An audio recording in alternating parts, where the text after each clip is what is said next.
Hello' God bless you all of you. আপোনালোকে জানে মই এক্সেছ বাৰ্ছৰ বৰ্তমান ছেশ্যনসমূহ দি আছোঁ। গুগলত চাৰ্চ কৰিলে যিটো মানে জেনুইন ফিজ হয় তাতকৈ মই 3 ভাগৰ এভাগহে লৈছোঁ আৰু ষ্টুডেণ্টসকলৰ বাবে তাতকৈও হাফ হৈ যায়, আধা হৈ যায়।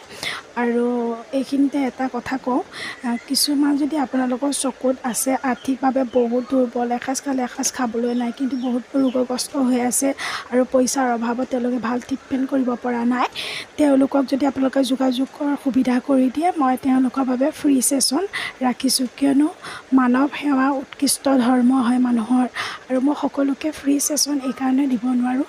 মোৰ কিছুমান ভৱিষ্যত পৰিকল্পনা আছে, সমাজৰ কাৰণে কিছু কাম কৰি থৈ যোৱাৰ, তাৰ বাবে অৰ্থৰ প্ৰয়োজন হ'ব, সেইকাৰণেহে সকলোৰে বাবে মই ফ্ৰী ছেশ্যন ৰাখিব নোৱাৰোঁ। আপোনালোকে যোগাযোগ কৰিব, লৈ পেলাই মোক আগবাঢ়ি যোৱাত সহায় কৰিব বুলি আশা থাকিল।